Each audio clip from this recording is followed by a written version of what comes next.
área de identificación. Bueno, pues les agradezco mucho, jóvenes, esperemos que se vayan sumando los demás alumnos en cuanto, pues aunque ya hayamos empezado, pero pues para respetar el tiempo y la puntualidad de nuestro invitado el día de hoy. Bueno, pues el doctor Rodolfo Cisneros Almazán, lo invitamos primero pues porque forma parte del Grupo del Agua de la Universidad Autónoma de San Luis Potosí. Es un grupo que se conformó recientemente, ustedes de la Facultad de Ingeniería. Creo que está conformado pues varias facultades, no estamos nosotros desafortunadamente en el grupo Sí del estaban agua, invitados. pero no, ya vi la ficha y no aparecemos, entonces dije, híjole, ¿por qué no estamos ahí? Y esperemos que este proyecto que están ustedes desarrollando pues vea que también los del hábitat nos tenemos que sumar, no que podemos, sino que nos debemos de sumar a este grupo del agua en esta idea de trabajar con esta problemática. El doctor es un doctor en ciencias. Trabaja en la Facultad de Ingeniería de aquí de la Universidad Autónoma. Su área de trabajo es el área agroindustrial y su posgrado es en tecnología y gestión del agua.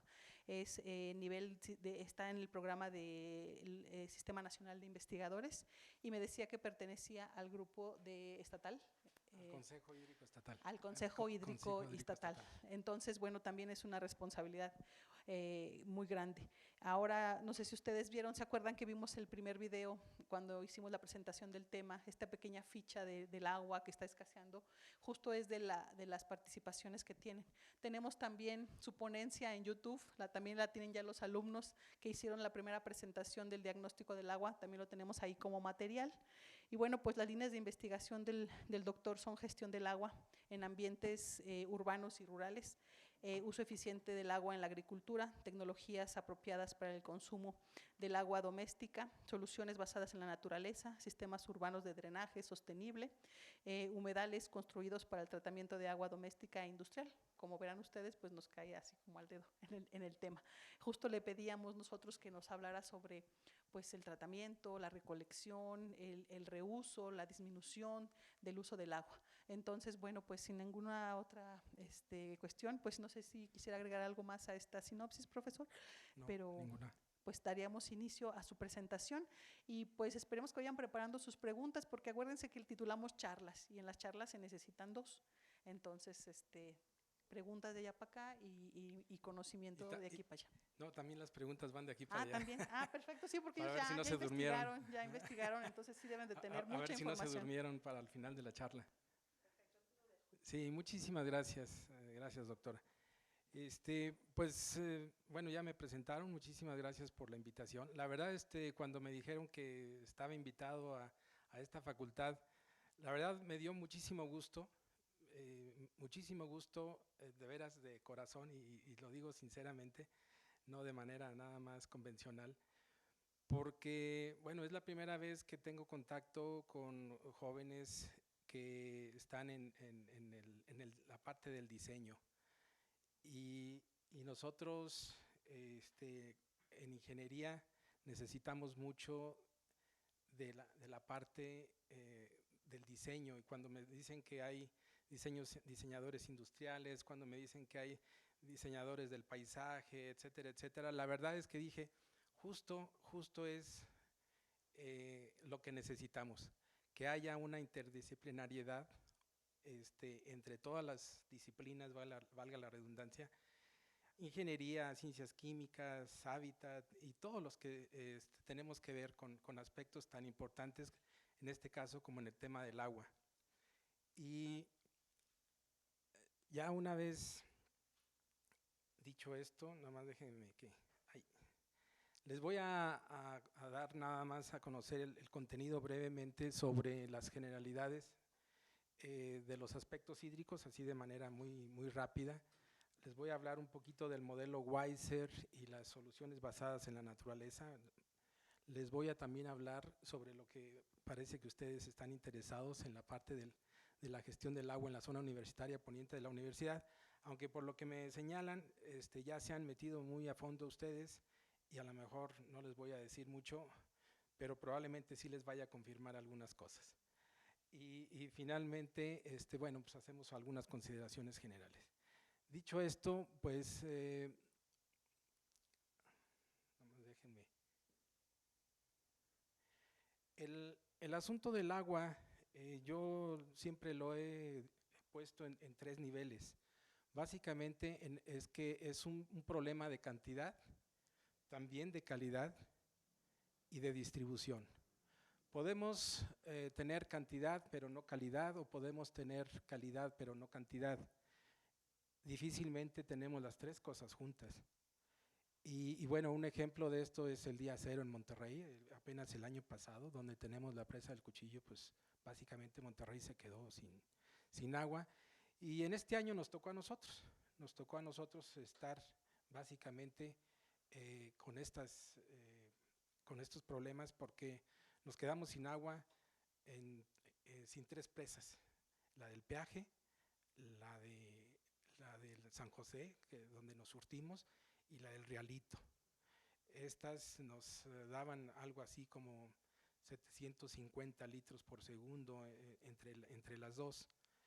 Y finalmente de donde nos estamos abasteciendo solamente es de los acuíferos que ya de por sí están agotándose, y además presentando un problema de calidad. Entonces, si se fijan, cuando tenemos estos tres problemas, le llamamos que estamos ante una tensión hídrica o presión hídrica o estrés hídrico. Una pregunta así rápidamente para que se despierten. ¿Ustedes piensan que el estrés hídrico, dónde creen que haya más estrés hídrico? ¿En la Ciudad de México o en el desierto del Sahara?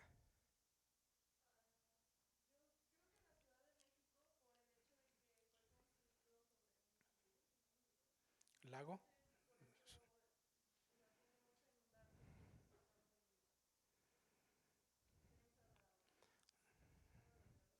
Se las voy a poner más fácil.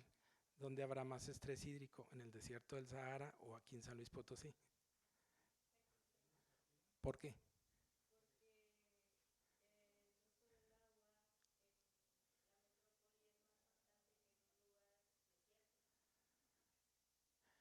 El estrés hídrico se refiere a la parte donde el ser humano está presente.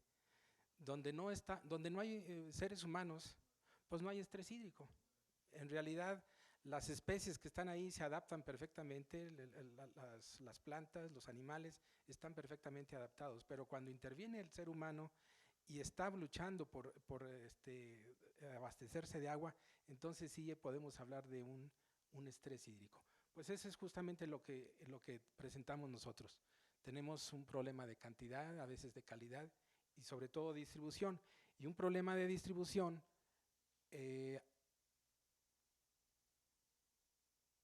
con una problemática adicional y ya de un tema tan llevado y tan traído, pero tan cierto, que es el del cambio climático. Tenemos en este año, solamente, no hablamos del año pasado ni de hace 10, estamos hablando de este año. Tenemos una muy baja precipitación, como nunca. Y esto no solamente aquí en México, no solamente aquí en San Luis, en España, en Europa, en buena parte de Europa, nos estamos quedando con menos lluvia. Esto implica pues menos agua. En el caso de San Luis Potosí tenemos presas hoy, septiembre, con 12.7% apenas de agua. Y a esto añádele el problema de infraestructura, pues entonces tenemos un grave problema. Y me da gusto por eso que ustedes estén interesados en el tema. ¿Dónde se da, hablando de presión y de estrés hídrico, dónde se da la mayor presión sobre los recursos hídricos? A nivel rural, algo, a nivel industrial, un poco más, pero en zonas urbanas, y ustedes deben de saberlo mucho más, donde tenemos ya una migración de casi un 60% o 70% de la población en zonas urbanas, cuando hace 40, 50 años era totalmente a la inversa. Las poblaciones estaban en el sector rural y solamente había pocas concentraciones y muy conocidas, ¿no? La Ciudad de México, Ciudad de Monterrey, Ciudad de Guadalajara. Ahora no, las zonas urbanas presentan un problema fuerte de manera que las presiones sobre los recursos hídricos se van agravando. En el caso de la zona metropolitana de San Luis Potosí, tenemos un uso que ustedes ya se supone ya deben de saber, un uso público urbano alrededor del 70%. Lo cerré en números muy, para que no se nos olviden. Estamos hablando de uso público urbano del 70% y estamos hablando de la zona metropolitana, agricultura 18% y la industria el 12%. Bien, ¿de dónde viene nuestra agua? Pues desafortunadamente de zonas donde la recarga se da a través de cientos y a veces de miles de años. Entonces tenemos un problema fuerte porque toda el agua que estamos extrayendo en la zona metropolitana de San Luis Potosí es del acuífero, es decir, de pozos. Estamos hablando de, ¿alguien sabe cuántos pozos más o menos hay distribuidos en toda la zona metropolitana? ¿Tienen una idea? ¿No? Bueno, pues estamos hablando de cerca de 130 pozos. Cuando se construyó el Rialito nos dijeron que íbamos a dejar de usar pozos. Esto nos beneficiaba porque estábamos muy contentos porque dijimos, vamos a preservar el agua que tenemos ahí abajo.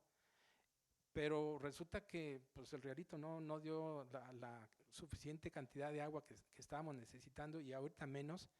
Y entonces estos 130 pozos pues están a todo lo que dan y todavía nos hace falta. Resulta que el 25% apenas es de las presas. Aquí tenemos la presa de San José. Bueno, en esta fotografía pues estaba muy bonita. Ahorita vayan a verla. Está llena de lirio y está seca además. Entonces, pero se suponía que con estas tres presas, les decía yo, la del Rialito, la de San José, la del Peaje y la del Potosino, que es una presa de control, pues teníamos cerca del 25%. Desafortunadamente ahorita nos quedamos sin este 25% porque no tenemos agua de las presas. Entonces, estamos trabajando pues con las reservas, pues ahora sí que discúlpenme, pero con las reservas de ustedes y de sus hijos. Entonces, ahí la importancia de estar pensando en un futuro. Por otro lado, tenemos una red de agua potable que parece coladera. Cerca del 50%, números más, números menos, se pierde en fugas. ¿Qué quiere decir esto? Pues que de 1 litro o de 100 litros que ustedes se están extrayendo de los pozos, de estos 130 pozos que les estoy comentando, pues el 50% se está perdiendo en fugas. ¿A dónde van esas fugas? Al acuífero superior somero, que generalmente está contaminado. Esto equivale a 59 hectómetros cúbicos de agua cada año, y se los puse en pipas, 5.9 millones de pipas cada año se están perdiendo. Entonces, tenemos un problema. Y por otro lado, luego de repente en años lluviosos, con precipitaciones pluviales extremas, pues tenemos estos casos, donde el agua pues prácticamente se nos está yendo. Este es el río Santiago, este es el río Santiago desde otra perspectiva, y bueno, aquí esto lo metí, pero también pertenece a Matehuala, a la ciudad de Matehuala. Si hay alguien de por aquí de Matehuala, pues seguramente vivió estos acontecimientos. Entonces, por un lado, no tenemos agua, por otro lado, estamos tirándola, y por otro lado, cuando hay mucha, no la aprovechamos. Entonces, ¿cómo podemos, cuando me invitaron a participar en el Grupo Universitario del Agua, yo les decía, ok, aquí habemos químicos, había gente del hábitat, inicialmente, había gente de geología, había gente de ingeniería. Dije, pero ¿cómo tenemos o cómo debemos contextualizar contextualizar el tema del agua. Y bueno, pues a mí se me ocurrió voltear a ver qué hay a nivel mundial y nos fuimos a ver el modelo WISER, que es en inglés economía circular, agua en economía circular y resiliencia. Y básicamente el modelo WISER lo que nos dice es, a ver, por un lado están las entradas, todo sistema tiene entradas y salidas. Tenemos entradas, que es el suministro, tenemos salidas, que es la recuperación por medio de aguas residuales, y por otro lado, pues también tenemos que pensar en la regeneración, en la restauración de cuencas. Y entonces, ya cuando pusimos esto en contexto, dijimos, esto lo podemos aplicar para todo sistema, sea en San Luis, sea en Matehuala, sea en la Ciudad de México, sea en todo el mundo. Tenemos la posibilidad de aplicar este modelo para fines. Ahorita me voy a ir a explicar cada uno de estos temas, pero aquí básicamente lo que decimos es brindar servicios resilientes, estos a través de los suministros, eliminar residuos y contaminantes a través de la recuperación y restaurar o reutilizar a través de la regeneración de los sistemas naturales. Voy a explicarme un poquito más. Por cierto, la charla se las voy a dejar, y por otro lado, bueno, pues aquí están el ScanMe para que si gustan, hay algunas, por ejemplo, para entrar a esta página, pues pueden escanear estos y entrar a esta página. Un poquito abordando más lo que es el WISER, les decía yo, bueno, tenemos que verlo desde brindar servicios resilientes. ¿Y qué significa esto? Bueno, nos dimos cuenta que había que diversificar fuentes. Por ejemplo, cuando nos integramos como Grupo Universitario del Agua, dijimos, a ver, pero ¿dónde están las fuentes de agua? Bueno, pues hay unas en el subsuelo. Pero y superficialmente, ¿dónde habrá? Pues hay que buscar cuencas que puedan traernos agua. Cuando pensaron en el Realito, hablaron de una cuenca que ya está fuera de la zona metropolitana y la tienen que bombear kilómetros hasta acá. A ese trabajo de traerse agua de otros lugares le llamamos trasvase, es decir, traernos agua de algunos lugares hasta acá. En Arabia, los trasvases los hacen del agua de mar para meterlos a las ciudades. Yo les decía entre broma y en serio, no, a lo mejor no estamos tan lejos, y espero que no, de irnos hasta allá, de irnos hasta el océano, lo más cercano es el océano, el Golfo de México, y traernos el agua. O hay quien decía, no, pero se puede traer de la Huasteca. Bueno, pero pues de los ríos, etcétera. La Huasteca también está en problemas de agua. Bueno, entonces habría que diversificar las fuentes, maximizar el uso de esta infraestructura que les estoy comentando, que parece una coladera. El 50% del agua que extraemos y la aplicamos en la red se va por fugas. ¿Qué quiere decir esto? Pues que tenemos que tapar las fugas, tenemos que acortar ese 50% y irnos al mínimo. Ciudades como León, Guanajuato, por ejemplo, están alrededor de una maximización del 70-75%.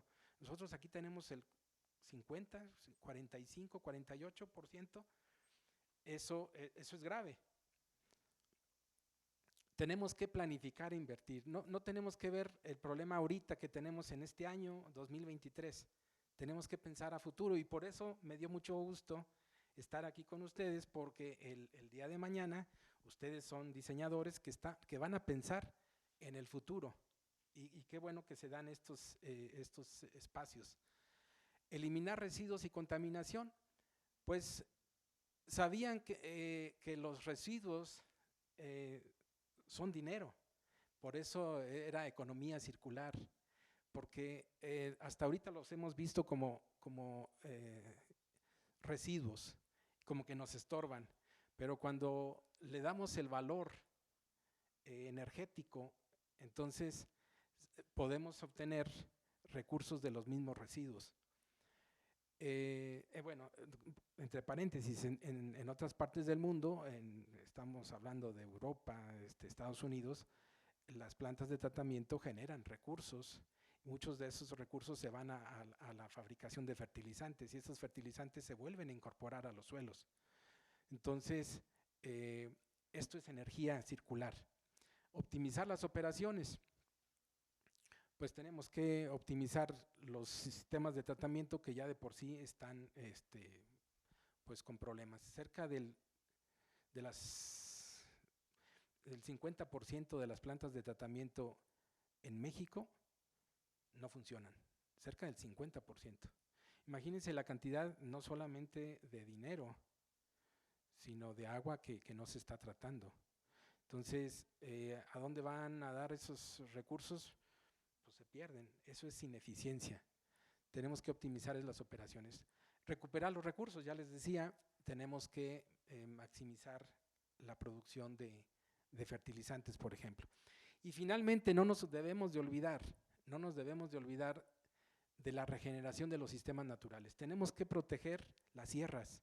Las sierras son fuentes de agua importante para nosotros. La Sierra de San Miguelito, la Sierra de Álvarez, que están aquí cerca de nosotros, son sistemas de recarga y tenemos que protegerlas. Y también necesitamos recargar y gestionar los acuíferos desde ahí, restaurar las tierras degradadas, es decir, ya paren, ya no cortemos árboles. Los árboles que están en las sierras forman parte de ese principio de infiltración y de recuperación de agua.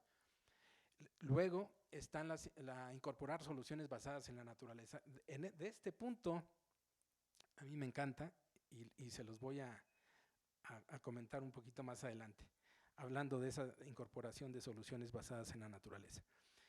Rápidamente, nada más a este modelo de economía circular y resiliencia, un servidor se permitió añadirle cosas que necesitamos también que formen parte de. Una cosa es, además, la cultura del agua, educación hídrica, la formación de profesionales y técnicos, cosa que justamente estamos haciendo ahorita. Estamos incorporándonos a una nueva cultura de agua. Y entre mayor conocimiento haya, pues mejor. Yo le comentaba en una reunión pasada al presidente municipal, le dije, es que no nada más tenemos que ver de dónde traemos agua, no nada más a ver si encontramos pozos, a ver si venimos a traernos el agua de otras presas, etcétera. Y la demanda, ¿ustedes han hecho cuentas de cuánta agua están usando en sus casas? ¿Han hecho el esfuerzo de decir, estamos en una crisis y creo que en lugar de 100 litros que estoy tirando cuando me baño, le voy a bajar a 50? ¿Alguien se ha puesto a echar números de cuánta agua gasta cuando se baña? ¿Alguien tiene una idea? A ver, esa es una pregunta. Cuando hablamos de dotación de agua para las ciudades, normalmente los organismos operadores, quienes nos abastecen de agua potable en nuestras casas, dicen, se hace un cálculo, dicen, hay una dotación por habitante por día y se mide en litros. Y entonces le decimos litros por habitante por día. Esa es la forma en que se calcula las redes de distribución de agua potable. ¿Cuántos litros creen, o alguien sabe cuántos litros son los que ustedes tienen como dotación diaria?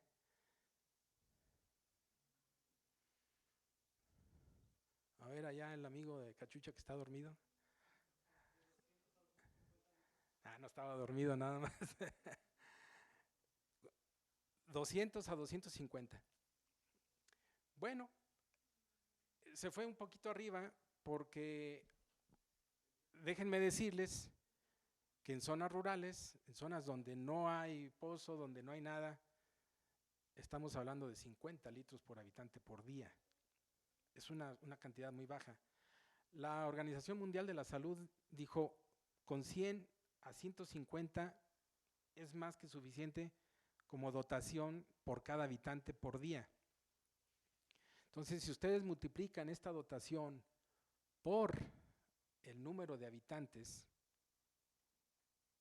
pues entonces tienen una cantidad de dotación de agua que necesitan diariamente. ¿Cuántos habitantes somos aquí en la ciudad de San Luis Potosí? En la zona metropolitana. Más o menos 1.200.000. Con Soledad. Con Soledad. Entonces, pues calculen 1.200.000 por esos 150, 200 o 250. De repente nos dimos cuenta, haciendo cuentas, que hay zonas que tienen 400 litros por habitante por día, son zonas privilegiadas, y otras zonas que no llegan a los 120, 130. Zonas marginadas, zonas en la zona periurbana, acá al norte de la ciudad, del norte del Valle de San Luis Potosí, en la zona periurbana, y todavía pertenecen a San Luis, pues no tienen agua, entubada. Entonces, pues andan abasteciéndose con 30, 40, 50 litros por habitante por día mediante pipas. Es más, no nos vayamos tan lejos, Escalerillas, que está aquí cerquita, tenemos un problema de cantidad de abastecimiento. Hay unos tinacos por ahí, los que van rumbo a Guadalajara por esa ruta, pues se van a dar cuenta que hay unos tinacos ahí de 10,000 litros que les abastece el municipio a través de pipas, y que de ahí se abastecen diferentes familias. Entonces, ¿cuánta agua están requiriendo esas personas? Pues las mismas que nosotros, solo que ellos no tienen. Entonces, el abastecimiento es menor. Bueno, también les comentaba yo que le añadimos la parte del agua y salud, porque la salud está íntimamente ligado con el aspecto agua. Finanzas sanas para los organismos operadores. A veces queremos que el agua nos llegue a un costo súper bajo, que no nos cueste, pero que no nos falte, ¿verdad? Y entonces no es posible porque todo se maneja con dinero. Entonces necesitamos organismos operadores no endeudados como que tenemos del Interapas, y que pues a veces por problemas políticos lo siguen endeudando más. No me voy a meter ahorita en ese punto, pero invítenme y yo les platico. El otro asunto es generar normas, leyes con enfoques en resiliencia. Yo creo que ustedes como diseñadores, si se van a trabajar hacia la industria, pues por ejemplo a quienes trabajan en constructoras, pues les van a hablar de las normas y de las construcciones, etcétera, pero la mayoría de todas estas normas y leyes no contemplan enfoques resilientes, es decir, enfoques que tengan la capacidad de sobreponerse a crisis como esta que estamos, es decir, que cada vez que construimos fraccionamientos, etcétera, cuente con enfoques de resiliencia y de soluciones de corto, de mediano y largo plazo, y más adelante les voy a platicar de eso. Bien, así rápidamente, ¿cómo tenemos que hacer el aspecto del uso del agua? Tenemos que reducir. Esto ya está de más, cerrar la llave cuando nos lavamos los dientes, duchas cortas, reportar y reparar fugas, reutilizar, bajarle el WC con aguas de la regadera, regar con lavados de frutas o trapeado, captar agua de lluvia, reciclar, tratar agua y usarla en riego principalmente. O sea, son acciones que nos van a permitir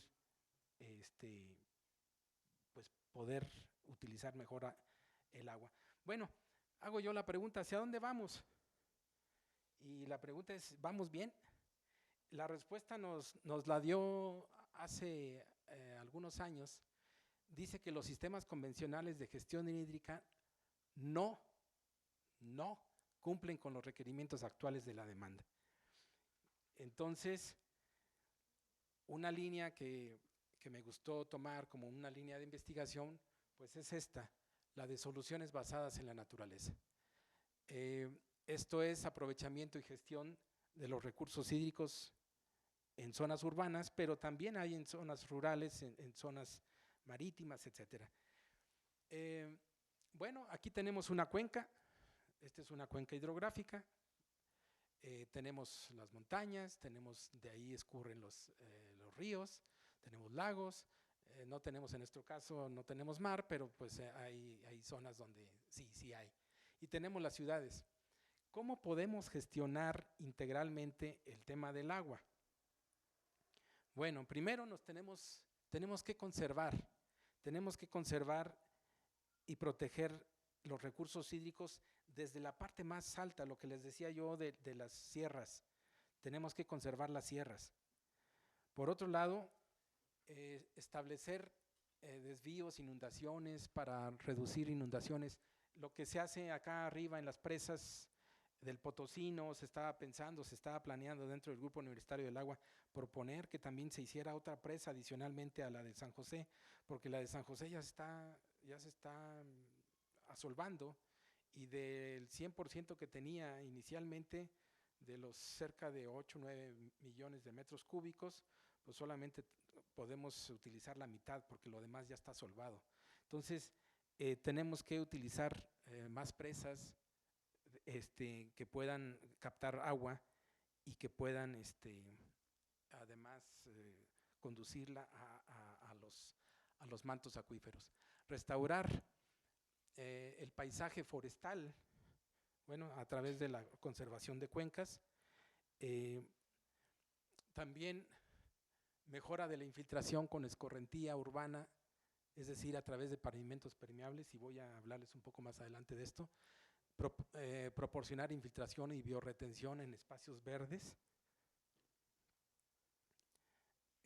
Purificación de aguas residuales y alivio de inundaciones a través de humedales. También les voy a hablar de eso, y sobre también la captación de agua de lluvia. Captación de agua de lluvia en techos.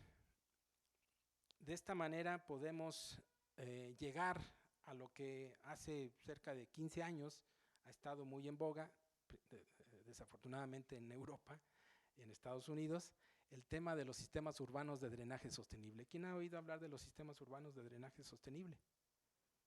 ¿Alguien? Bueno, ¿qué son los sistemas urbanos de drenaje sostenible? Pues lo que son los sistemas de drenaje sostenible buscan imitar los procesos naturales previos a la urbanización. Teníamos aquí una cuenca donde teníamos escurrimientos, donde teníamos infiltración y teníamos unos parajes muy bonitos llenos de árboles, pero llega la urbanización y empezamos a usar infraestructura gris, que son los concretos, toda la parte del concreto, y entonces los escurrimientos se empiezan a hacer pues mucho más rápidos porque no hay donde se infiltre, y entonces se reduce el agua en la recarga del acuífero, se reduce las áreas de captación de agua y se vuelve un caos. Entonces, ¿qué son los sistemas urbanos? Pues tratar de regenerar esto que perdimos y volver a rehabilitar el ciclo hidrológico urbano. ¿Cómo? O mejor dicho, ¿para qué? Bueno, para reducir la escorrentía urbana, es decir, bueno, a ustedes les ha tocado cuando se hacen los ríos acá aquí por Costco, ¿no? Por el Citadela, pasa el agua y no hay quien la pare. Para muchos, y vengo de ingeniería y les digo yo en ingeniería, para ustedes lo más fácil para los ingenieros es decir, pues ponle un drenaje más profundo, ponle un drenaje más choncho, y se soluciona el problema. Y entonces le dejamos el problema, pues, aguas más abajo, ¿no? En lugar de pensar qué podemos hacer arriba, de cómo reducir esa escorrentía, cómo mejorar la calidad de agua. Mucha agua se pierde y pierde su calidad precisamente en estos escurrimientos, en estas inundaciones. Entonces, afortunadamente, estos sistemas urbanos de drenaje sostenible y justo estaba en un masterclass en la mañana donde decían en España tenemos que utilizar estos sistemas urbanos ya de manera por norma, es decir, ya por ley. No tardan en que en España, por lo menos en España, sea por ley que todos los nuevos fraccionamientos, y por eso me interesa que ustedes lo escuchen esto, en los nuevos fraccionamientos se intervenga a través de estos sistemas urbanos de drenaje sostenibles. Soluciones hay muchas, opciones hay muchas. Desafortunadamente les traigo fotografías, pues no de casos ni de San Luis, en México por ahí sé de algunos lugares, muy pocos, pero justo es lo importante de que ustedes estén aquí, porque el día de mañana ustedes van a ser los diseñadores del futuro. Y por eso tienen que pensar en el tema del agua como parte importante, no solamente de la parte estética, que de por sí, estéticamente esto está precioso, o no me podrán decir que no, ¿no? Esto está bonito, los depósitos de infiltración, los depósitos de retención con agua, donde se reproduce la fauna, la flora, bueno, esto a través de cunetas cerca de las carreteras, los techos verdes, zanjas de infiltración, bandas de filtración, pozos de infiltración, biorretención, humedales, pavimentos permeables, que finalmente lo que nos ayudan es a devolver el agua un poco a la parte natural. Pero ¿qué más se beneficia? Pensábamos que todo está relacionado nada más con agua, y no. Resulta que cuando implementamos soluciones basadas en la naturaleza, bueno, reducimos el ruido, la contaminación de agua, la contaminación de aire, el riesgo de inundaciones, la recuperación de eficiencia de recursos, disminuimos el crimen, y hay estudios que ya están haciéndose. Se disminuye el crimen porque hay un bienestar, se disminuye las islas de calor que se dan en las ciudades por exceso de infraestructura gris y la sequía. De manera que las soluciones basadas en la naturaleza nos prestan servicios ecosistémicos y nos ayudan a mejorar la calidad del agua, a mejorar los recursos, la calidad de aire, la disminución de la isla de calor, el bienestar, la reducción de ruido, la mitigación de los escurrimientos, picos, mejoramiento, incremento de la biodiversidad y la estética. De manera que estoy justo en el templo de la estética y del diseño, que es aquí en la Facultad del Hábitat, precisamente para que en todos sus nuevos diseños tomen en cuenta esto.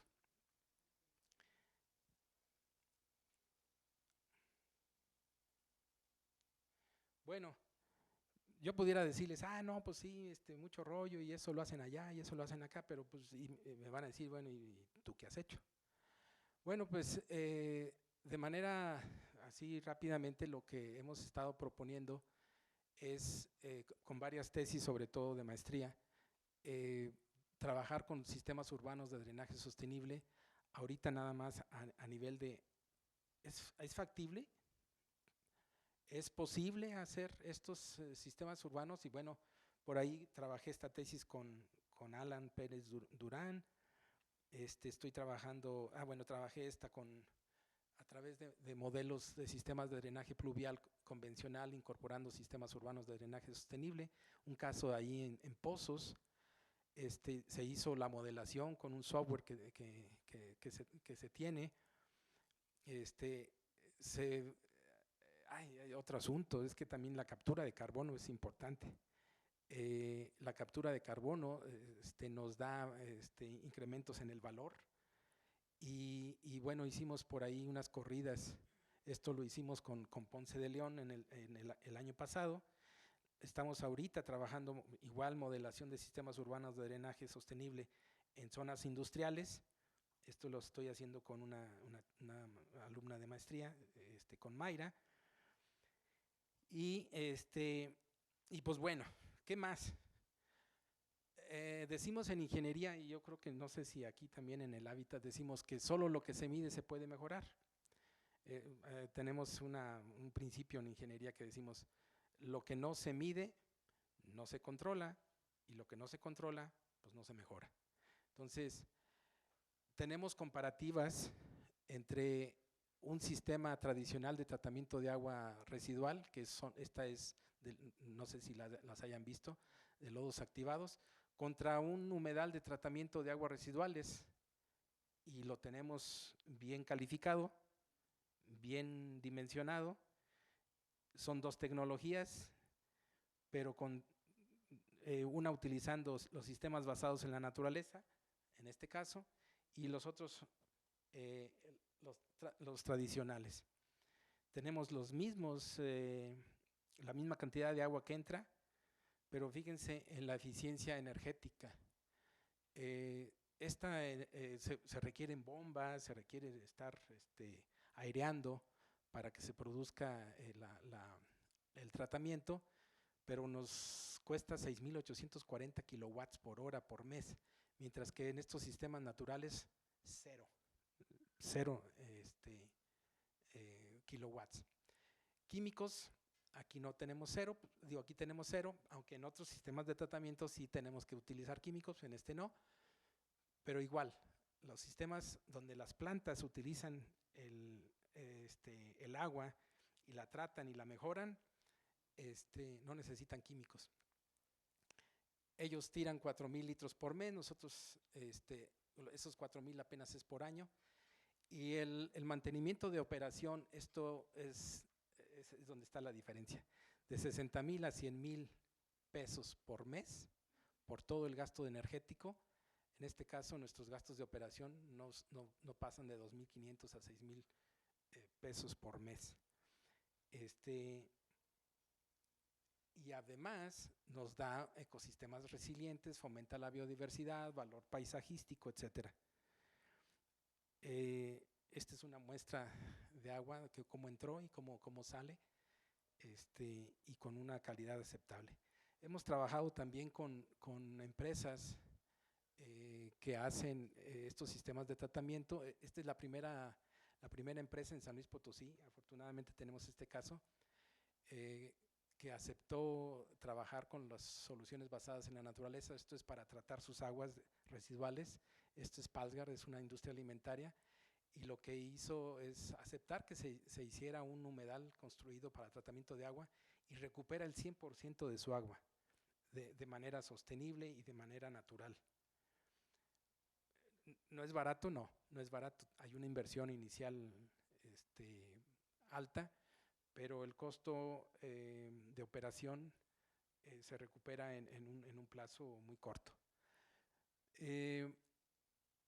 Esto también se pudo hacer en colaboración con esta empresa, con Acqui, con Cummins, en una secundaria que está aquí en La Pila.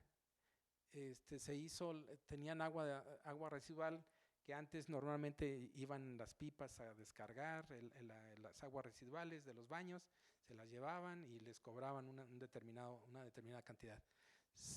Cummins aceptó apoyar esta idea, y se hizo este humedal para tratar las aguas residuales, y dando muchos beneficios. Por otro lado, estos sistemas naturales se vuelven escuelas,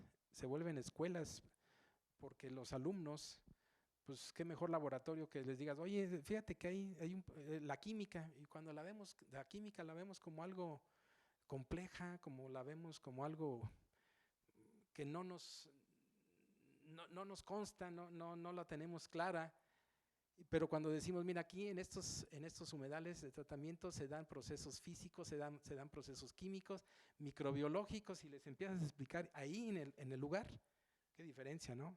Que nos hubieran enseñado así.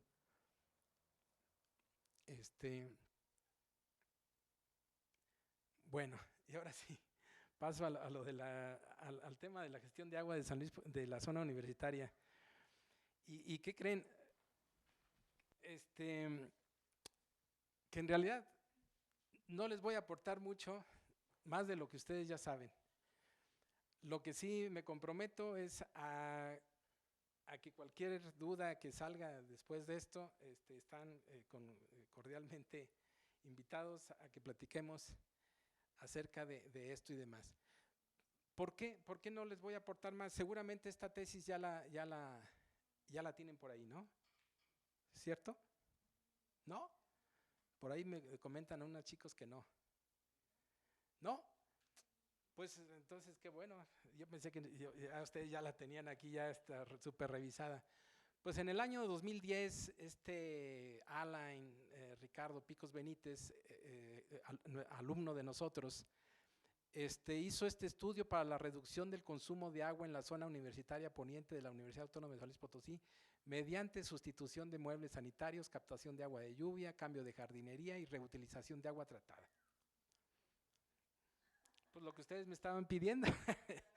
Pero resulta que pues yo, ahora sí que yo ni asesor fui, estuve en su examen profesional, pero pues hasta ahí, ¿no? Entonces no me puedo colgar medallas que no me corresponden, pero lo que sí puedo decirles es de que hizo un buen trabajo, hizo un buen estudio. Aquí está la tesis, de todas maneras se la dejo a la doctora por lo que sea. Ahí, si es que lo pueden bajar inmediatamente, también hay hojas de cálculo, hojas en Excel donde hace cálculos de la captación de agua de lluvia, de los muebles sanitarios, de los escenarios que planteó, etcétera, etcétera. Entonces, está muy completa, la hizo en el 2010. ¿Qué faltaría? Pues que se actualice. Porque en el 2010 no teníamos edificios que ahora están. Entonces, a lo mejor ese es un buen trabajo para los chicos, ¿no? Bueno, ya está ahí, ya nomás actualicen estos datos. Yo lo que sí voy a decir es el resumen de lo que encontró él. No encontró en este sentido, en la primera oración, no encontró nada nuevo, que dice que la zona universitaria de la Universidad Autónoma de San Luis Potosí tiene deficiencias en el uso del agua dentro de las instalaciones. Yo creo que está a la vista de todos y creo que no nos debemos de sentir muy orgullosos de eso, pero pues es la verdad. Tenemos deficiencias en el uso del agua y como por ejemplo, encontró que la mayoría de los sanitarios son antiguos y tienen descargas elevadas de agua hasta de 8 litros por descarga, cuando ustedes deben de saber que pues, ya existen sistemas de 4 litros por descarga y nosotros todavía seguimos usando, incluso en baños de hombres todavía, en lugar de mingitorios secos tenemos sanitarios descargando 8 litros cada que vamos a orinar. La jardinería utilizada es exótica, es gran demandante de agua, también hace cálculos en su tesis y requiere un consumo elevado de agua. Pero también, en resumidas cuentas, dice, es factible que la zona universitaria poniente sea abastecida con agua de lluvia captada y agua residual tratada. Y en ese 2010 decía, se pueden captar hasta 0.53 litros por segundo de agua de lluvia y se puede generar hasta 4.34 litros por segundo de agua residual. Eso era antes, del 2010 al 2023, ya pasaron 13 años y seguramente estos datos cambiaron, pero en el link que les estoy dando, están hasta las hojas en Excel para que se hagan los cálculos y se actualicen. Hizo, la verdad, es un buen trabajo este chico que fue nuestro alumno. Y también decía, hizo planos, incluso por ahí los van a encontrar en la tesis, planos de lo que era antes la zona universitaria poniente.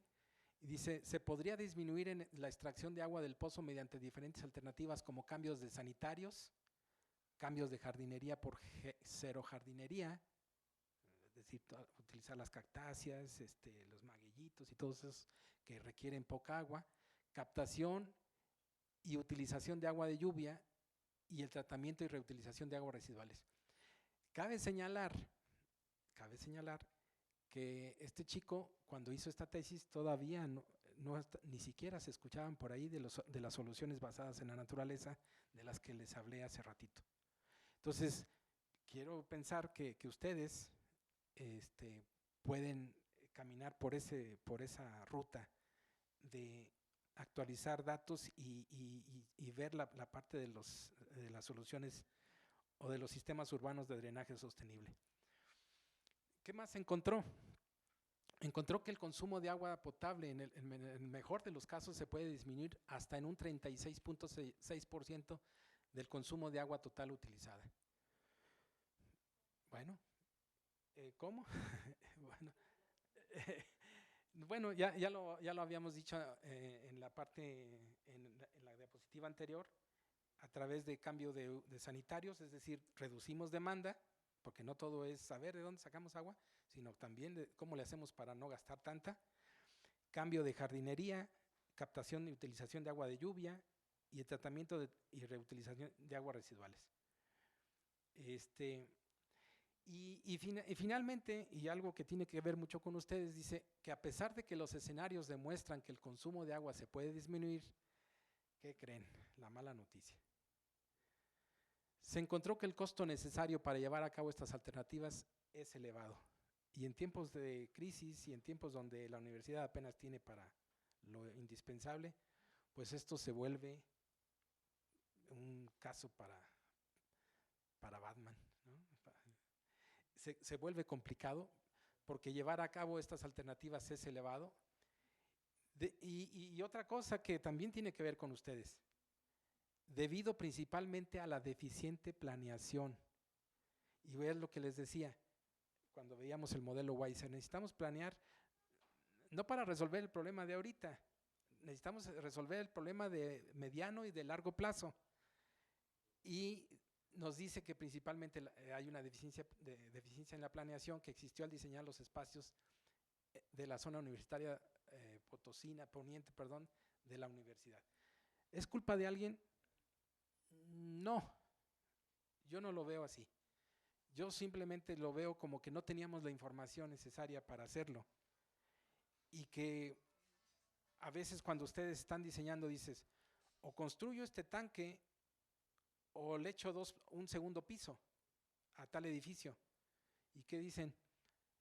Pues lo que más políticamente me va a dar presencia, si yo soy el político, pues mejor le echo un segundo piso al edificio, un tercer piso. Y los sistemas de agua, pues que al cabo nadie los ve, que al cabo yo abro la llave y ya resuelvo el problema. Entonces, a veces hay ignorancia y a veces no hay voluntad política. Les voy a dar otro tip para que hagan sus estudios ahorita que están en la planeación. Hay herramientas, esta es la zona universitaria en estas fechas, ya con más edificios que con los que tenía Alan en su tesis. Por aquí tenemos un pozo, nosotros estamos por acá y el pozo está por acá. Y el gasto que tenemos es de 20 litros por segundo. Este es el que abastece toda la zona universitaria y además sobra para que este pozo también se incorpore a las zonas aledañas. Es el único pozo, 20 litros por segundo. Y les decía que tenemos herramientas que les voy a compartir en este momento, como por ejemplo que a lo mejor ustedes van a planear sistemas de captación de agua de lluvia como una alternativa, Y este software que está libre y que está en una página web que se llama SamSam Water, les sirve para calcular la capacidad de captación de agua de lluvia de cualquier lugar. Solamente tenemos que localizar. Y por ejemplo, aquí estamos localizándonos. Aquí estamos voy a tomar como ejemplo, y tomé como ejemplo el auditorio de la Facultad de Ingeniería, perdón, el Centro de Información en Ciencia y Tecnología, y dije, a ver, vamos viendo. La herramienta me da la posibilidad en el paso 2 de poner los metros cuadrados, me dimensiona y me dice, ok, ¿cuántos metros cuadrados son aquí? ¿Qué tipo de techo es? Porque hace un cálculo en función para la eficiencia, y luego ya dice, ok, pues que si es de hierro, que si es de madera o de otro tipo de concreto, etcétera.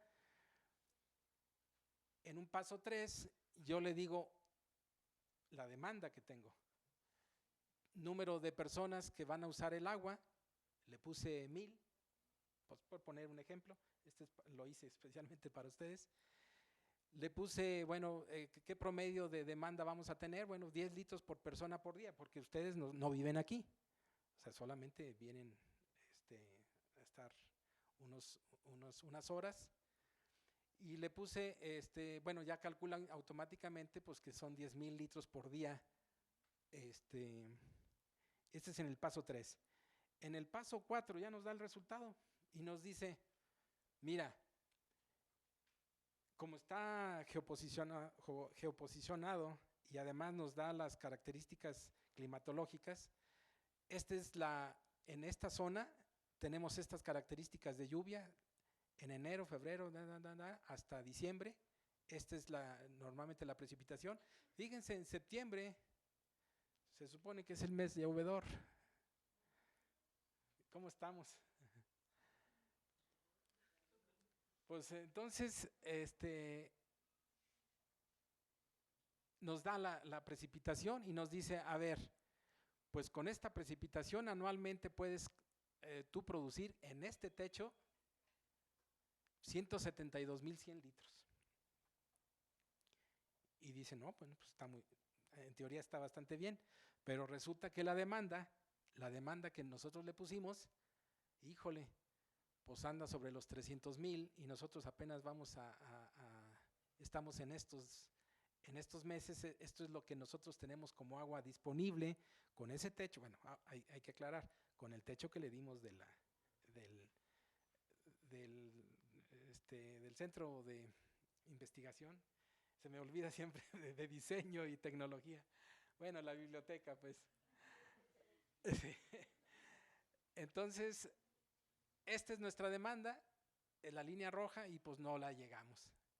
Y nos dice aquí que pues que andamos con problemas, que no la llegamos y que apenas podemos abastecer el 14% de esa demanda. Entonces, aquí la reflexión es, sí, es conveniente los sistemas de captación de agua de lluvia, no son la solución, son complementos. Queremos advertir, o quiero advertirles que esto es bajo condiciones de San Luis Potosí. Esto en zonas lluviosas, Colombia, etcétera, etcétera, lo hacen bastante bien. El aeropuerto de Bogotá se abastece de agua de lluvia al 100%. Y todo el agua que se utiliza en el aeropuerto es de la lluvia. Desafortunadamente en nuestros casos pues no tenemos eso, y solamente el 14%.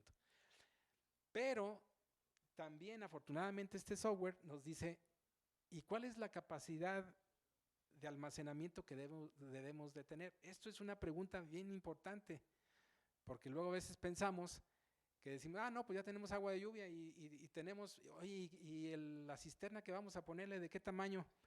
Pues no, pues ahí ponle una de 1000 litros. Pues en una primera lluvia llega y se llena y en 4 o 5 días se vacía y luego. Entonces, esto es importante, nos dice la capacidad de almacenamiento que debería de ser en 515.500 litros. Ah, no es cierto, 172.100 litros. Bueno, ahí lo ven.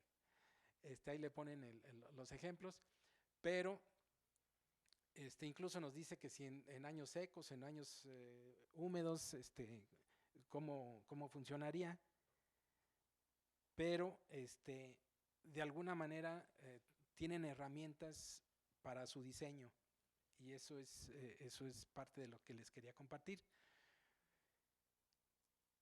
¿Qué hemos hecho también en la universidad? Bueno, ustedes conocen esto que es el CAR, la Coordinación Académica de Región Huasteca Sur, CARS. O sea, este es el campus Tamazunchale para explicarlo de la mejor manera. Por ahí ya se proponía, bueno, el rector, que era arquitecto el año, hace 2, 3 años, pues tenía bien de que las construcciones fueran pues armoniosas con la arquitectura y que además tuvieran ciertas características. En ellas también se hizo captación y filtración de agua de lluvia, aún en Tamazunchale, una fosa séptica y unos humedales que propusimos precisamente en la Facultad de Ingeniería. Ya físicamente, se hicieron 2 celdas para humedales, para tratamiento, con 2 tipos de plantas distintas.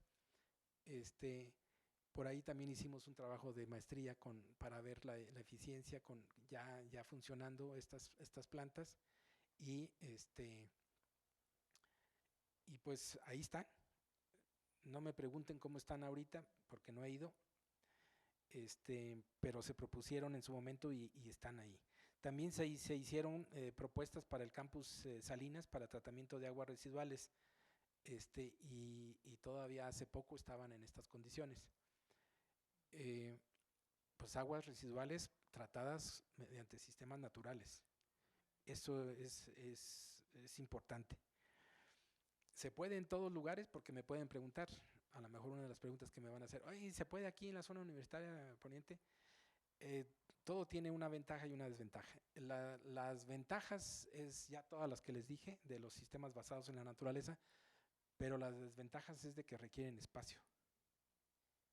Este es un hándicap que se tienen a nivel mundial sobre los sistemas de tratamiento. Son muy nobles, aguantan agua de todo tipo, hasta industriales, pero necesitan espacio. Entonces, no hay soluciones mágicas, muchachos, no hay soluciones, desafortunadamente.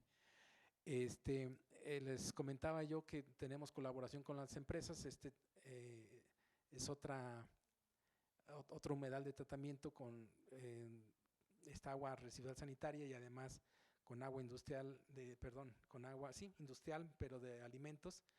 Y miren, aquí está una chica que está parada aquí donde están las plantas y tenemos una muy buena eficiencia de tratamiento.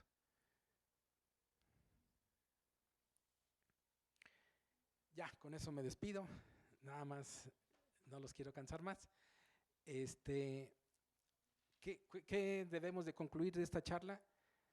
Pues definitivamente se necesitan satisfacer las necesidades hídricas en calidad y cantidad, y yo añadiría, no para ahora, sino para el futuro, que la gestión de agua requiere ser planeada a corto, mediano y largo plazo.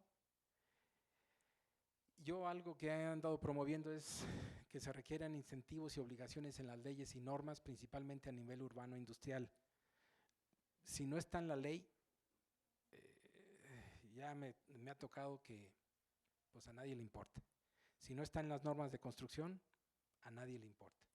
Si no está, y no lo veamos como algo obligatorio, veamos como que sea un incentivo. Yo lo que he dicho es, vamos a proponer que las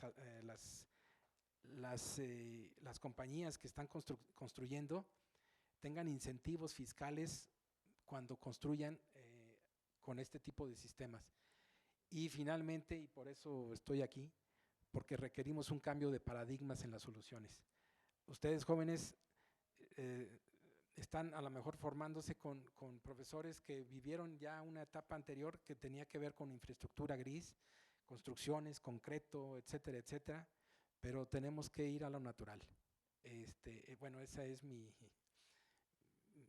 idea, mi sueño de que tenemos que volver a la naturaleza a través de lo que hemos estado platicando. Sí se puede, se está haciendo en otros países y yo creo que la pregunta es ¿y por qué nosotros no?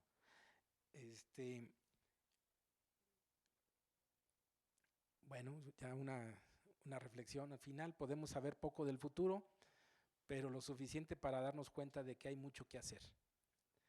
El problema del agua ya es parte del presente. Y la pregunta es, ¿estamos preparados? ¿Ustedes están preparados? Y muchas gracias.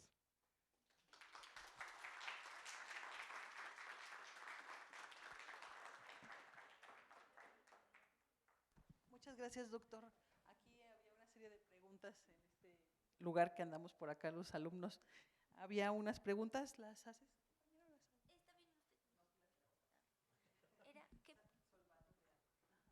Bueno, la pregunta era, ¿qué es solvado de agua? Asolvado. Bueno, las presas tienen una vida útil porque se van asolvando. Recordemos que son embalses donde se construyó una cortina y que el agua escurre de los cerros, pero no escurre pura agua, escurre con sedimentos. Estos sedimentos se van descargando dentro de la presa y se van asolvando con Z, de asolvar. Se van asolvando y van sedimentándose en la base del vaso de la presa, y pues cada vez se va saturando y están haciendo que la parte útil de agua, de almacenamiento, vaya disminuyendo. Entonces, nuestra presa, que se construyó hace casi 100 años, originalmente estaba diseñada para almacenar cerca de, si mal no recuerdo, cerca de 12 millones de metros cúbicos, y ahorita andamos almacenando menos de la mitad, cerca de 5 o 4 puntos y tantitos. Todo esto por los asolves. Es decir, aunque la veas llena, ya no tiene la misma capacidad de almacenamiento. Y lo que sucede es de que cuando llegan lluvias, pues inmediatamente se desborda y la vemos correr por el río en lugar de que estuviera almacenada. Ese es el asolve. Gracias. ¿Alguien más tiene por ahí? 1, 2, 3.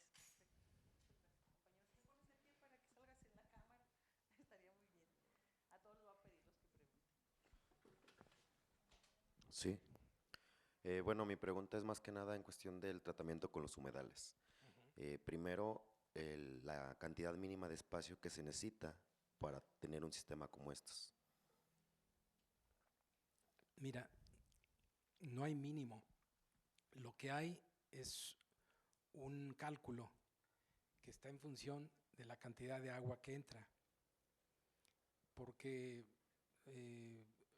puedes tener una pequeña entrada, es más, puedes tener un mini humedal en casa, tratando aguas grises.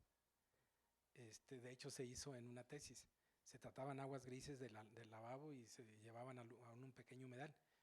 Y se diseñan en función de la cantidad de agua, pero también de contaminantes, de qué tipo de contaminantes vas a remover. Entonces, hay ciertos cálculos que se tienen y se define el largo por ancho, si es que quieres tú un rectángulo, pues no. Ya no hablé tanto de eso porque no me quise extender, dije, el puro tema de humedales me da para una plática aparte, pero bueno, tampoco les puse que era como era un humedal. Pero un humedal es una construcción que se hace mediante una excavación se pone una geomembrana generalmente y luego se puede o no, hay de diferentes tipos de humedales, pero se puede o no poner un sustrato que puede ser grava con diferentes granulometrías y luego se ponen las plantas. Y las plantas lo que van a hacer es tomar la materia orgánica del agua residual y la van a aprovechar porque es nitrógeno, fósforo y otros minerales que la planta necesita para crecer. Entonces, la planta está haciéndonos el trabajo. A diferencia de los otros sistemas en donde, pues, bueno, son plantas y microorganismos que no los vemos, pero ahí están. Y ellos están haciendo entonces, ellos son los que nos proporcionan la capacidad de depurar el agua. Entonces, pero no hay un mínimo, va a depender del gasto, del caudal de agua que entra. Y la otra duda es, ¿hay especies vegetales que sean de sombra, o sea, que no tengan tanta captación solar para lograr este sistema? Bueno, la verdad es de que todas las plantas que, bueno, no sé cuál sería el interés el que fueran de sombra, pero hay plantas que tienen muy buena capacidad de adaptación. Son plantas que se conservan bien tanto con agua muy contaminada como con agua poco contaminada, como con condiciones de extrema humedad, porque pueden estar ahí, de hecho, hay sistemas que se le llaman sistemas de humedales con plantas flotantes donde no hay grava, solamente es la pura planta la que depura. Y las plantas hay muchísimas, ¿no? Generalmente se utilizan las que ya sabemos que trabajan mucho mejor con esa remoción de contaminantes. ¿Cuáles? Pues incluso plantas que para nosotros luego dicen, ay, esta pues ni, del desierto, ¿no? Pues están las tifas, están las fragmites, los carrizos, que se adaptan perfectamente bajo condiciones de alta humedad. Gracias. Y también de sombra, o sea, en realidad, aunque lo ideal es de que siempre estén en sol, pues porque van a necesitar evapotranspirar esa agua que está necesitando meter, ¿no? Entonces, bueno, no sé si contesté tu pregunta. Ok.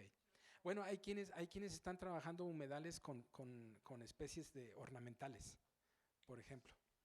Que ese es otro tema, ¿no? Que a lo mejor en la parte del diseño pueden meter aguas, mejor dicho, bueno, aguas residuales tratadas con plantas ornamentales, ¿no? De los jardines. Es más, ya me acordé, en el estadio de las Chivas, allá en el Akron de Guadalajara,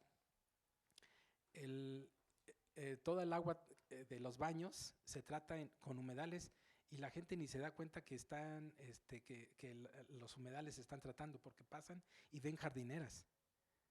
Se ven jardineras en el estadio y piensan que pues, pero en realidad son sistemas de tratamiento.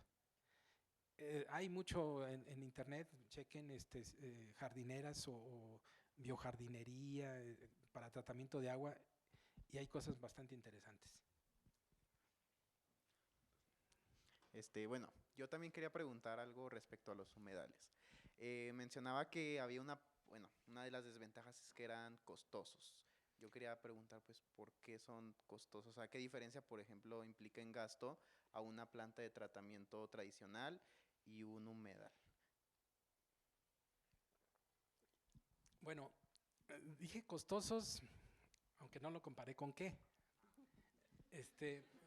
Costosos porque, o sea, no, tampoco son que digas, bueno, es la solución y es para todo.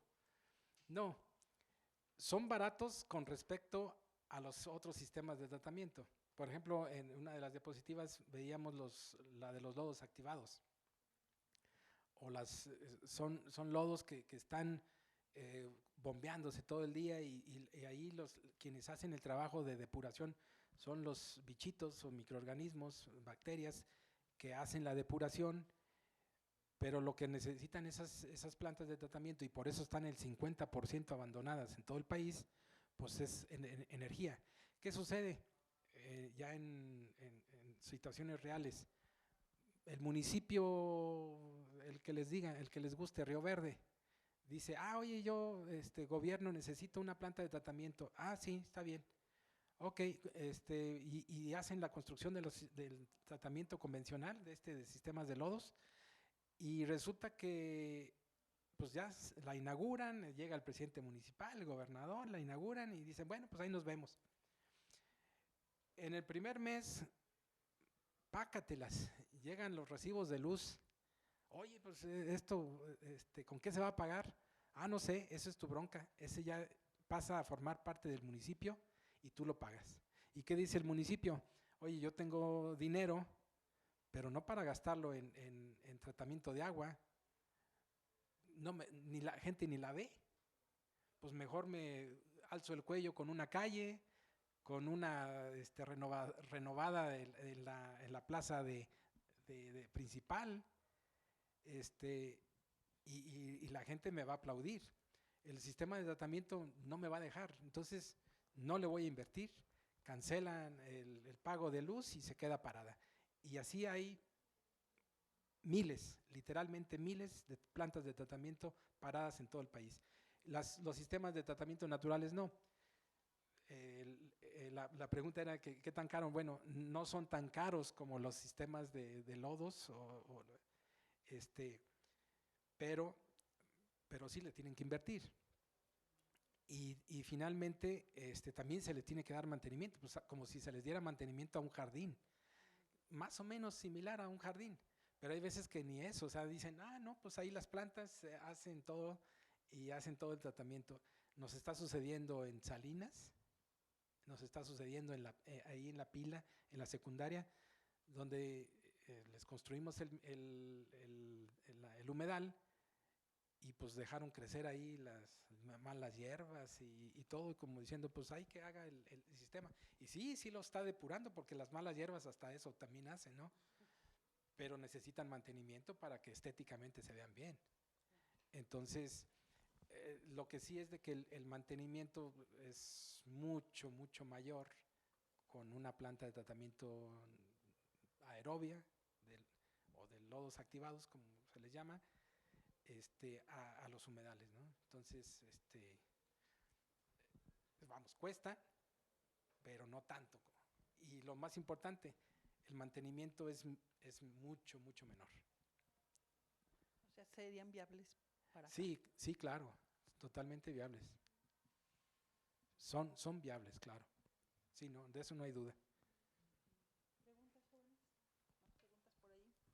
Pues fíjense que yo los quería felicitar porque cuando vi los resultados de la tesis, ¿a poco no fue su preentrega? No me digan que no. Maestra Claudia, ¿a poco no, maestra Claudia? Casi le llegábamos a eso.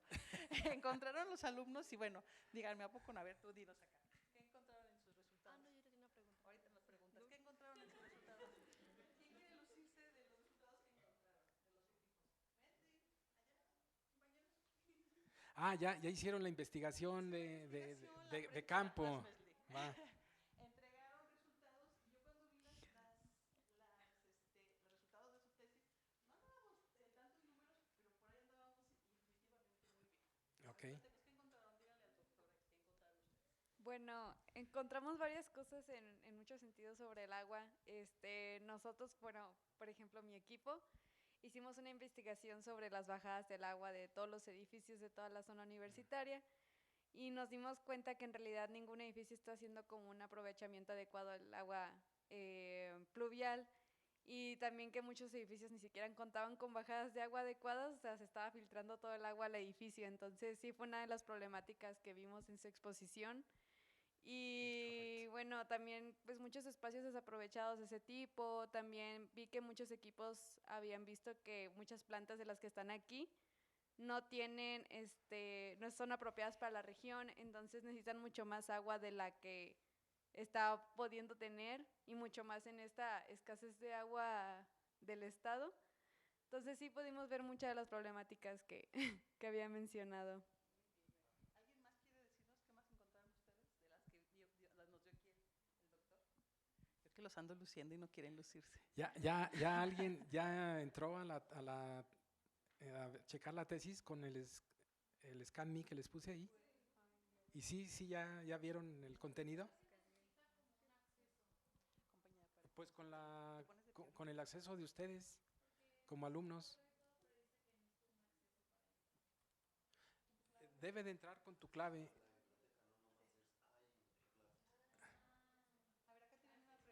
Sí, perdón, adelante. Bueno, mencionando el cálculo que decía para la paleta vegetal de los humedales, ¿con quién tendríamos que referirnos o cómo podemos hacer esa investigación para saber qué plantas ahora sí que resisten la cantidad de contaminantes que existen aquí en zona universitaria? Ok, miren, la mayoría de las plantas se le llama helófitas, que resisten en condiciones de alta humedad, porque están en agua. Se llaman helófitas con H, helófitas. Si ustedes buscan en internet van a encontrar de helófitas muchísimas plantas. Hay unas más bonitas que otras, está la de cola de pato, la tifa, el cirpus, el tule, el carrizo, etcétera, etcétera. Y todas ellas se adaptan perfectamente a las condiciones de clima de aquí de San Luis. Y solamente, es más, para que lo mediten, váyanse a dar una vuelta aquí a la presa, como al camino de la presa, y vean en donde hay charcos de aguas, etcétera, las plantas que existen. La misma naturaleza nos muestra cuáles son las plantas que se adaptan. Y van a encontrar muchísimas plantas en el camino, en condiciones de encharcamiento, que se dan perfectamente. Entonces, ese tipo de plantas, ahí están. Pero si no, hay libros completos de humedales de tratamiento, desde el diseño, la construcción, etcétera, etcétera, que les puedo compartir con todo gusto. Son digitales, son libros digitales, entonces se los puedo compartir con todo gusto. Ahí tienen mi correo. Y ahí en esos libros vienen listas y listas y listas de plantas que pueden utilizarse para tratamiento. Muchas gracias. Y incluso les comentaba, una colega de Chihuahua hizo una humedal con plantas ornamentales. Nada más que me estoy queriendo acordar la planta y se me olvidó. Y yo participé en el artículo. Ya. Pero es una planta ornamental que tolera bastante bien las condiciones de agua requerida. Y todas tienen esa función. Convierten la materia orgánica, la convierten en nitrógeno, y el nitrógeno forma parte de sus elementos que necesita para desarrollarse. Entonces, estamos utilizando lo que para otros es residuo, para la planta es nutrición, es alimento. Muy bien, ¿más preguntas, compañeros? ¿Alguna otra duda? Yo vi, gracias, yo vi también que los compañeros ya vieron los sanitarios, también fue otro hallazgo que encontraron ahí. También vimos, de la preentrega que tuvieron, justo que toda el agua se va a las alcantarillas, o sea, baja el agua y se va hacia el drenaje, realmente no hay. Y luego las jardineras están limitadas por cemento, entonces el agua pasa por el lado, la rodea muy tranquilamente y la lluvia, Dios bien, gracias. Claro. Y eso lo encontraron los alumnos, entonces y por cierto, qué bueno que lo comenta, maestra, sí se dieron cuenta que por ahí dentro de los sistemas urbanos de drenaje sostenible están los jardines de lluvia. Bueno, los jardines de lluvia, a veces, aquí un poco con lo que, por eso les decía que en ese entonces Alan Picos, que es el de la tesis, todavía no se hablaba de los sistemas urbanos de drenaje sostenible. Ahora podemos hablar, él decía es que se tienen que quitar las plantas de alta demanda por gerojardinería, es decir, nada más poner cactáceas, etcétera. pero no necesariamente. O sea, está demostrado que a través de los sistemas urbanos construidos se pueden utilizar plantas de todo tipo, porque el agua se almacena debajo de las raíces y está disponible a través de los trabajos como pavimentos permeables. En España van ustedes por la calle y ven un árbol y resulta que ese árbol está abastecido por agua por debajo, pero no es agua de la llave, es agua que se capturó de lluvia. Entonces, lo que le llaman a ellos los alcorques, ¿no? Entonces, hay mucho trabajo que ustedes deberían de conocer, porque el agua se mantiene también, que puede servir para cualquier tipo de jardinería. Solamente, bueno, ahora el asunto es de que cuesta, sí cuesta. Los chinos le han llamado a las ciudades que están incorporando los sistemas urbanos de drenaje sostenible, ciudades esponja. Es decir, necesitamos que todo el agua que escurre, en lugar de que escurra y se vaya a otro lugar, se quede en las ciudades para producir vegetación. Ciudades esponja.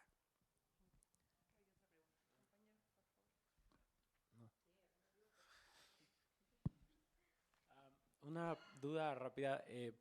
¿Qué es lo que había antes en el terreno de la torre de ingeniería? Era como un cuerpo de agua, algo así, ¿no? No, lo que ahí había era un laboratorio de hidráulica. Ajá. Había una presa, la presa de San José, que estaba a escala, y había otras presitas, unos canales, etcétera, etcétera. Y había un techo, que de hecho me sirvió para hacer una tesis para captación de agua de lluvia. Había un techo, y ahí sí le metimos un sistema de captación de agua de lluvia para producir en un invernadero que estaba a un lado, se produjo jitomate. Pero era un techo que tenía unas estructuras hidráulicas a escala. Y luego pues se dejó el laboratorio, pero sin el techo, y se construyó la torre.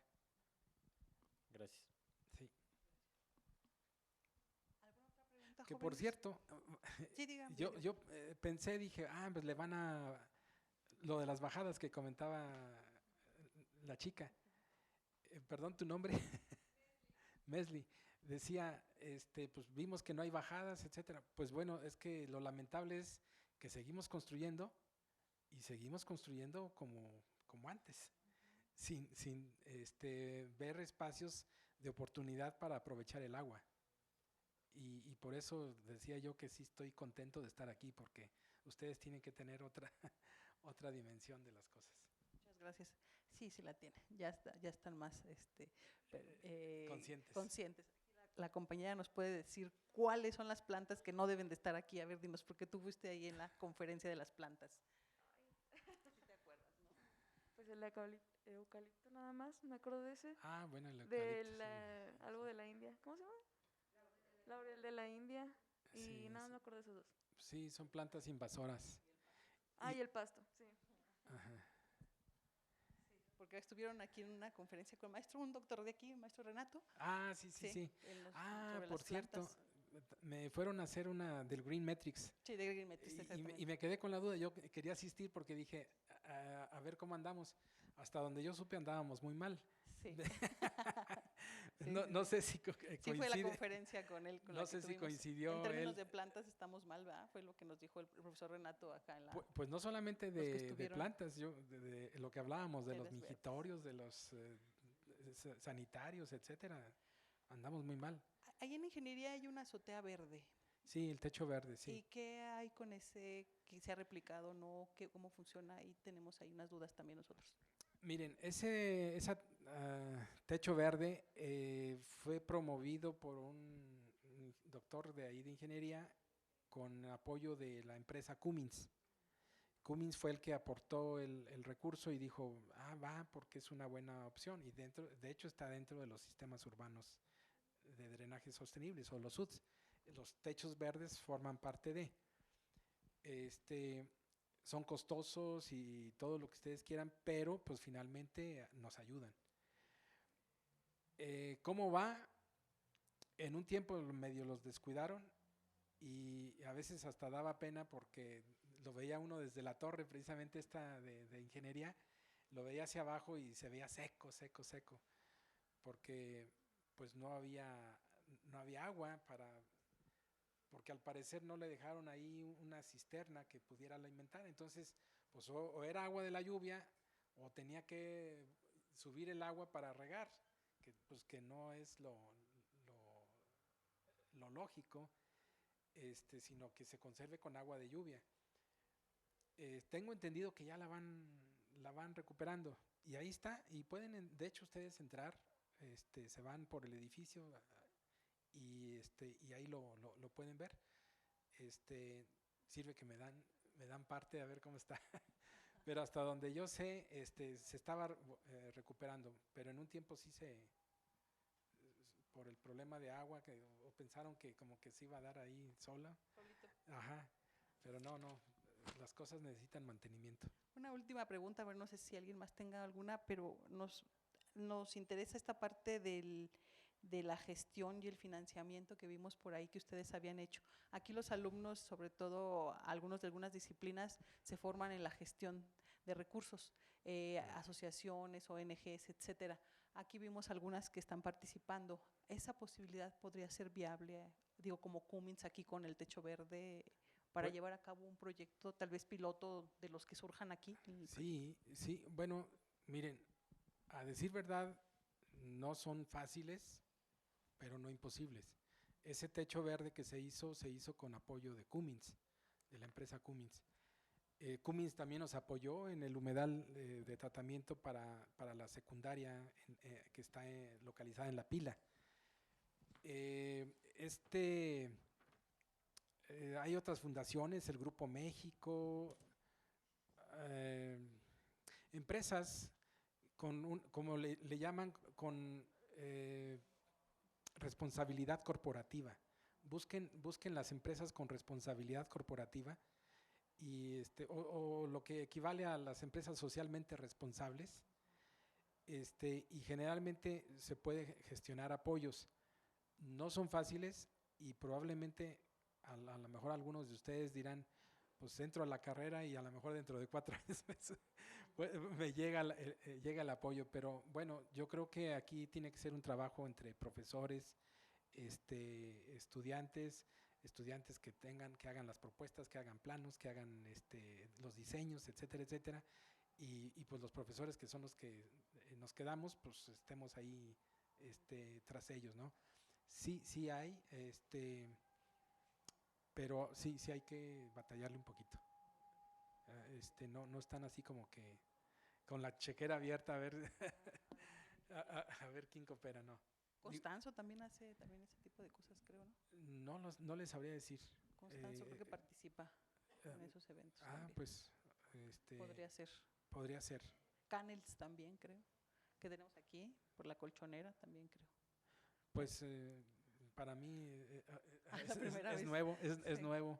Son empresas locales.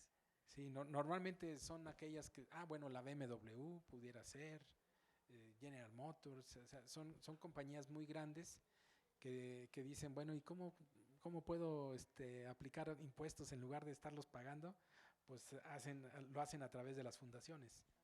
Entonces, pero sí, tienen, por ejemplo, Cummins participaba a nivel mundial en lo que le llamaban ellos los Challengers, que a nivel de empresas de Cummins en todo el mundo hacían como un concurso, y el proyecto más innovador en términos de sustentabilidad, de cuestiones de verde, de conservación de agua, etcétera, era el que ganaba, y creo que fue de hecho fue como ganó aquí Cummins con el Techo Verde.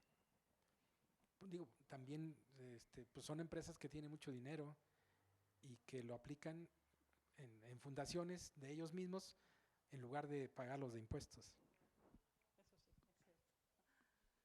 Por un lado, por otro. Bueno, pues jóvenes, muchísimas gracias por estar en la conferencia del doctor.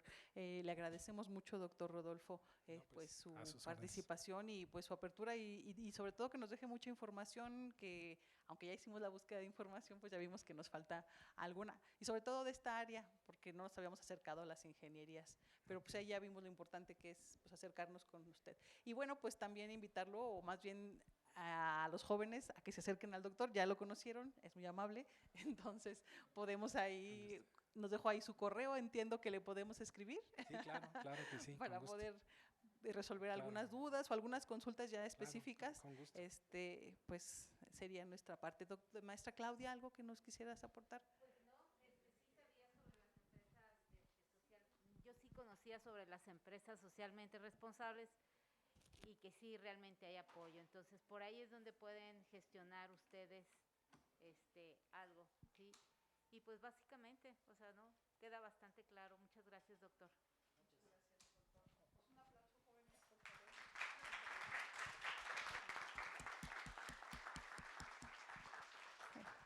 Y bueno, pues en agradecimiento le vamos a dar una pequeña constancia de aquí de nuestro proyecto. Nuestro proyecto se llama Una mirada en el espejo. La idea es justamente la imagen que tenía del edificio central reflejado en un charquito de agua, porque era el espejo de agua. Hemos hecho proyectos en el interdisciplinario afuera, muchos lugares, pero nos habíamos visto a nosotros mismos. Entonces, la idea de la analogía de la mirada en el espejo de agua, la carencia de agua, es lo que le da nombre a nuestro proyecto interdisciplinar. Entonces, ahí se lo dejamos. Muchísimas gracias, doctor. Muchas gracias.